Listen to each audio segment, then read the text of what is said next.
नमस्कार विद्यार्थ्यांनो, सहज शिक्षण यूट्यूब चॅनलवरती तुमचे पुन्हा एकदा मनपूर्वक स्वागत.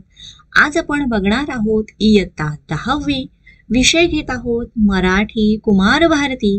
यामधील 4थी कविता आहे. हे एक काव्य आहे, उत्तम लक्षण.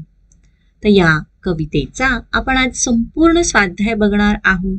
तर यापूर्वीचे सुद्धा जे कविता आहेत, जे पाठ आहेत, याचे स्वाध्याय ऑलरेडी आपल्या चॅनलवरती अपलोड केलेले आहेत. त्यासाठी वेगळी प्लेलिस्ट बनवली आहे. त्या प्लेलिस्टमध्ये जाऊन तुम्ही या आधीचे स्वाध्याय बघू शकता. तर आता आपण बघणार आहोत उत्तम लक्षण याचा संपूर्ण स्वाध्याय. चॅनलवरती तुम्ही नवीन असाल आणि अजूनही चॅनलला सबस्क्राईब केलं नसेल तर खाली जो बेल आयकॉन दिसतो आहे याच्यावरती बटन प्रेस करा, म्हणजे तुम्हाला इयत्ता 10वीशी रिलेटेड जे व्हिडिओज इथून पुढे अपलोड करीन त्याचं नोटिफिकेशन मिळेल, तेही बघता येतील. So let start. प्रश्न पहिला, आकृती पूर्ण करा. आणि यातील ही अ. संत रामदास यांनी विचार करून करायला सांगितलेल्या गोष्टी. म्हणजे काही गोष्टी करत असताना त्याच्या आधी विचार करावा लागतो. तर त्या कोणत्या?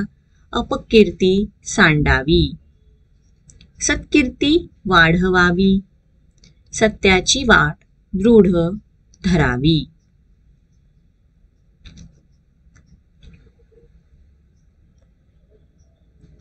पुढे आ प्रश्न, कधीही करू नयेत अशा गोष्टी. यामध्ये कुणावरही आपले ओझे लादू नये, पुण्यमार्ग सोडू नये, पैज किंवा होड लावू नये, असत्याचा अभिमान बाळगू नये.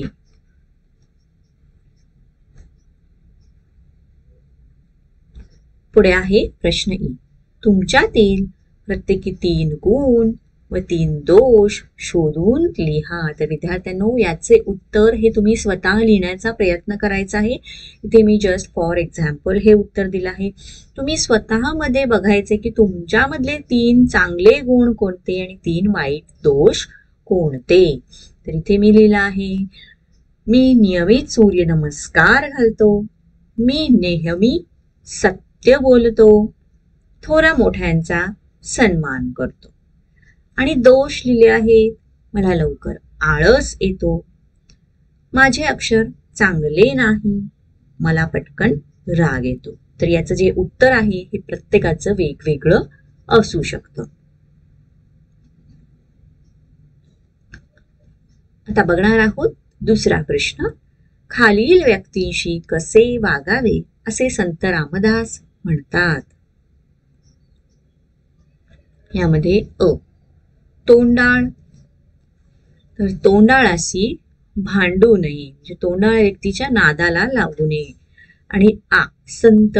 तर संत संग खंडू नये, म्हणजे संतांची संगत कधीच सोडू नये.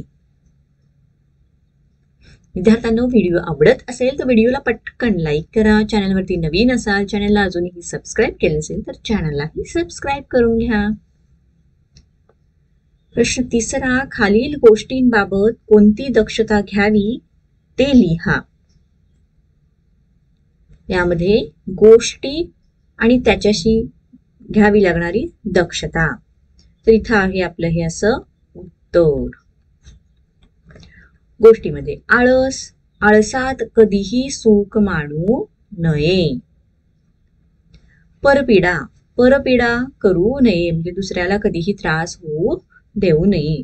आणि सत्यमार्ग, सत्यमार्ग सोडू नये, म्हणजे सत्याचा खऱ्याचा मार्ग कधीही सोडायचा नाही. तर इथे आपला हा प्रश्न पूर्ण झाला आहे. प्रश्न पुढचा आहे 4था, काव्य सौंदर्य. आणि यामध्ये खालील ओळींचे रसग्रहण तुमच्या शब्दात लिहा. काय ओळी दिली आहेत बघा.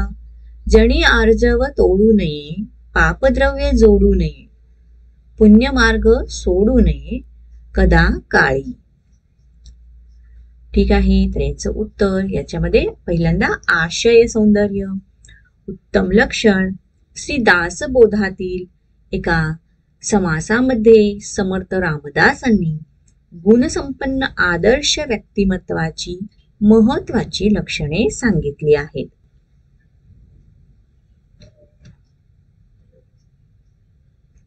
त्यापैकी उपरोक्त ओवींमध्ये 3 लक्षणांचा उहापोह केला आहे. आता यामध्ये याचं काव्य सौंदर्य. त्यांनी सांगितलं आहे, समाजात वावरताना व्यक्तीने कोणते आचरण करावे ते सांगताना संत रामदास म्हणतात, लोकांचे मन मोडू नये. लोकांनी केलेली विनंती धुडकावू नये.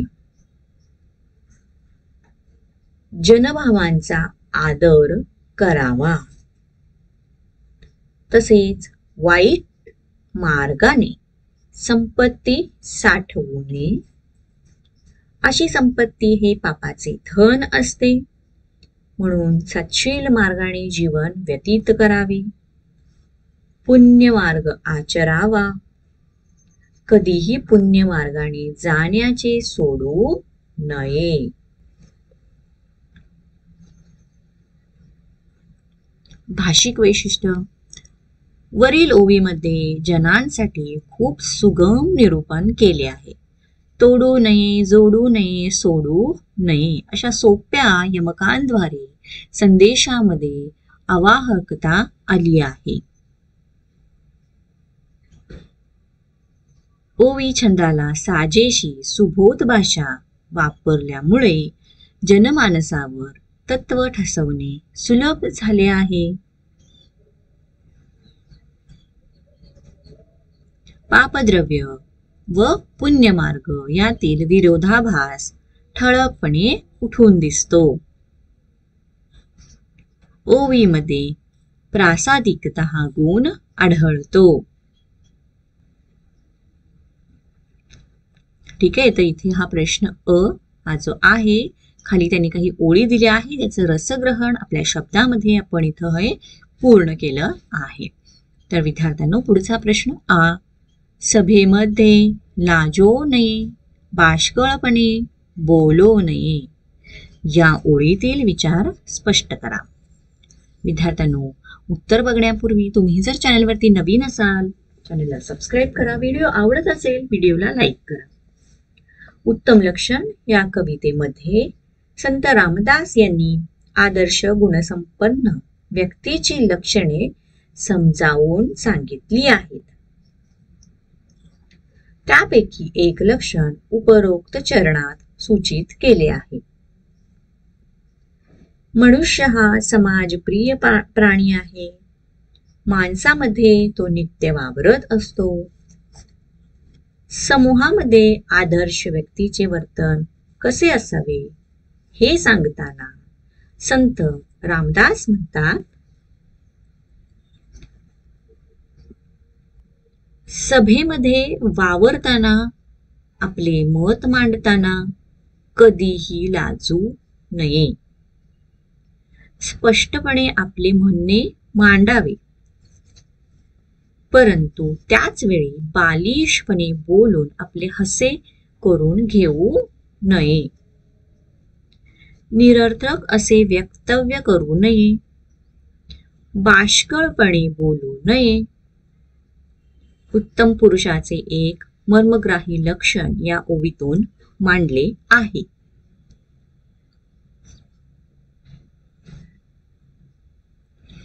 पुढील प्रश्न आळसे सुख मानू नये. या ओळीचा तुम्हाला समजलेला अर्थ स्पष्ट करा. तर चला विद्यार्थ्यांनो, उत्तर फटाफट बघणार आहोत.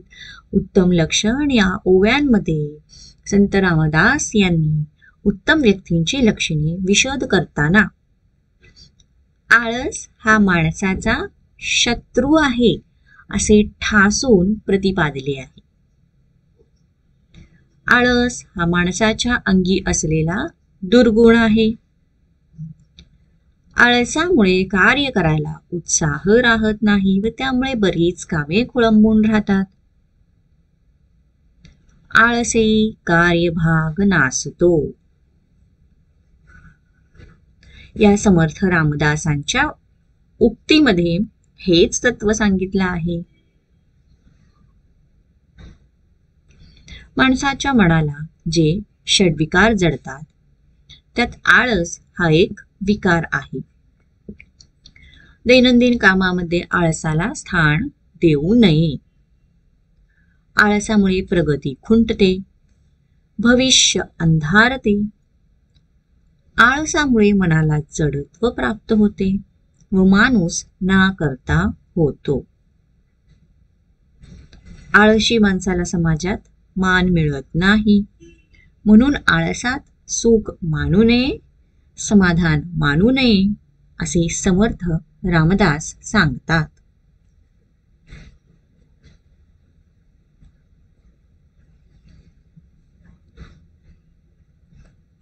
तर विद्यार्थ्यांनो, इथेच आपला या कवितेचा स्वाध्याय संपलेला आहे. तुम्हाला व्हिडिओ आवडला असेल, व्हिडिओला पटकन लाईक करा, चॅनलला सबस्क्राईब करा, व्हिडिओ तुमच्या फ्रेंड्सना शेअर करा आणि कसा वाटला हे कमेंट करून नक्कीच कळवा. थँक्यू.